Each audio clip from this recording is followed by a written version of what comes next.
All right, hey everybody, back with another news feed here for you. We're going to dive into and cover this. Don't forget, I post a video every single day, sometimes two, sometimes three. But this is the main topic of the thumbnail on here. We're starting with that one first for you. Ditches Maryland. Okay, this is in Maryland, Baltimore, Maryland. You can see right here. They are planning to ditch the gas tax and charge per mile. Maryland testing new way to fund transportation needs. Ha ha ha! Oh, here we go, EVs. Here we go. How many times have I told you this was coming? How many of us knew this? You think you're saving money with your EVs.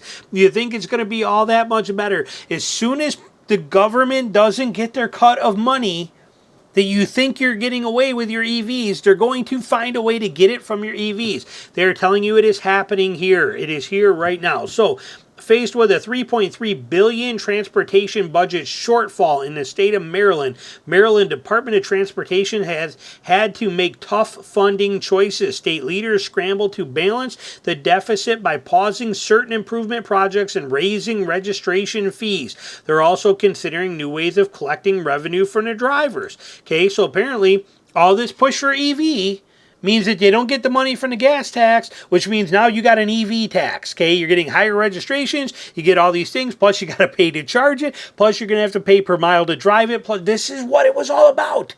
This is what it was always all about. Never about global warming, about the environment, never about any of that. It was always a money grab, 100% money grab. We've said this from the beginning.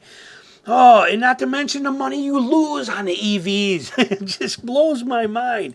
Earlier this year, MDOT, in partnership with the Eastern Transportation Coalition, launched a pilot program testing a mileage-based user fee, MBUF. Okay, so here we go. It's pretty simple in concept. If you use the roads, you pay for the roads. There you go. You use the roads more, you pay for the roads more. There we go again. Okay, there it is. So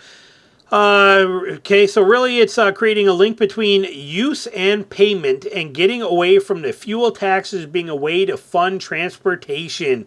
It is because the EVs do not pay for gas tax and are losing money, so now they're coming after your EVs. You will never, the government always gets paid. The bill always comes due. There is no way around this. They make the rules, they want the money, they take your money. They sell you on the EVs as being free, no gas tax, no extra fees, simple to drive, saves you a tremendous amount of money over the year. They feed you all of this crap until there's a certain number of EVs on the road. Then it's like, oh, well, you know, we're not making any money, so now we got to charge you money. Sorry, here it comes. If you expected anything less, you've been living under a rock. I'm sorry. As cars become more fuel efficient, drivers switch to electric vehicles. Less gallons of fuel are being sold. In addition, the fuel tax rate in Maryland declined from 47 cents to 46.1 cents per gallon due to an inflation adjustment. Okay, MDOT expects to further impact the amount of fuel tax revenue generated. Adding the fuel tax revenue is the largest source of funding for the transportation in Maryland. Now, we're going to look at some other things. This is not a Maryland issue. The transportation issue says every state needs to rethink or really think about how it's going to close that gap. There it is. Here it is right here. This couldn't have came, I mean, this is a government stated thing right here. This is not a Maryland issue. This is a transportation issue that every state needs to really think about how we're going to close this gap. Here it comes. Floodgates are open. This is it. There's no getting away from it now. We are 100% shafted. We brought this in on ourselves. It's here. Okay, you don't get to vote on this. We don't get to make decisions on this. This just is going to happen. Okay, they're just going to force this down our throat, and here it comes. And then they try to say, right now, rural communities are actually paying, it says right here, one concern they received is how that fee might impact rural commuters. Right now, rural communities are actually paying more than some of their urban counterparts in fuel tax. And what? Why? What? What are you talking about? It's because a lot of those vehicles in rural communities on average are larger and a bit older. So right now it's necessarily a fair situation, not necessarily a fair situation. So if we move to distance-based approach, What the data is showing is that rural communities may pay less. The result of pilot programs are expected to release in August. They're expecting us to pay. Well, I don't drive an older vehicle, and I live in a rural community, and I drive a whole bunch. Okay, it is what you're not going to save me per mile anything. This is the world. Okay. EV drivers will eventually have to pay an annual surcharge between 120 or 100 to $125 starting next year. You will have to pay that. Meanwhile, Maryland has increased registration fees by 64% for 2 years, a 73% increase for heavier vehicles, upping to a 2-year rate of 187 to 323. They're robbing us to pay for this stuff, okay? And you can go on to read this. That's all I got to say on it. The rest is here for you. You can go find the article. We knew this was coming, and we knew there was no way around it, and it is the reason they want everybody in EVs. This is the reason. It is so they can suck as much money out of you as they can. Everything that the government does is about money, and it's proof right here. And if you own an EV, I'm sorry, but you're about to get crushed for it. Sell it quick, buy an ICE vehicle, come back to the real world, and then let them see how that works. Now, next one on here, Ford Bronco. Discounts reach $6,000 in July.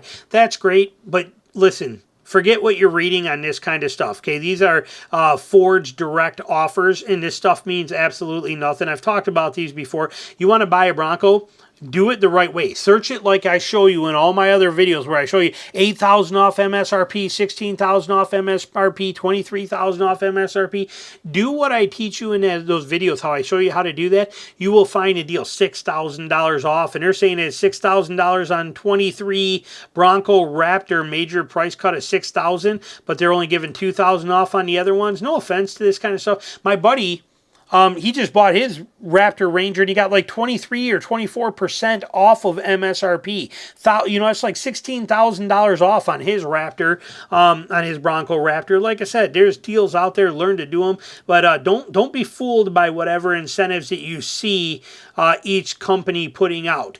Okay. Go through the Auto Trader stuff, the Car Gurus, the Cars.com, do the research, see how long they've been on a lot, find the ones that match your criteria, get 20, 25 of them in a surrounding area, and start working these dealers and running the numbers and getting stuff done, and you will blow these deals out of the water. Don't pay any attention to this kind of stuff, but it's interesting to know. But don't think that you can't beat these deals. You can completely destroy it. Like I said, he was $16,000 to $20,000 or whatever it was. And he told me, I don't remember what it was, but it was an insane number off on a Bronco Raptor. And that was just literally a month ago. So the deals are out there. Dive in on any vehicle, not just a Bronco. I use this as an example because it popped up in my news feed, but I wanted to tell you this. Do it. You can beat all this kind of stuff. But next one we're going to talk about real quick right here, and that would be, why is it bad idea to buy a car with new engines in their first model year? We know the reasons, so we're going to just highlight this. But if you don't and you're new to car buying, I'm going to kind of tell you, you can find this article, Car Buzz, type in any of these keywords, and here they are. We are going to highlight them a little bit, though. What can go wrong with a brand new engine? It says right there, developed, it's going to go into details, hybrids. It basically, in a nutshell, what it's going to tell you, even the most reliable automaker can get off to a bad start. You're going to have problems that are not tested. All of these things that we know. Let's just cover it real quick here for you and dive in a little bit. In other words, first people to drive a car with a newly minted engine aren't just early adopters, they're test subjects. The main difference is if you volunteer to test a new product, a new pharmaceutical, you get paid for your time. Early adopters in the auto market pay for their privilege by running a first real on-road experiences for the automaker. Okay, experiments. Here's why we'd recommend waiting until second and third year before buying a new vehicle with a brand new engine. First combustion engine was developed around the mid-century, although internal combustion engine technology has been around for 150 years. Some of these things, they just rattle on and on. And we're going to, you know this stuff, okay? You can dive in to see this stuff and find out first-year models rarely get recommended. There's just things that can go wrong with them. You might hold out also for a price drop the second year because you're not going to see them on the first years.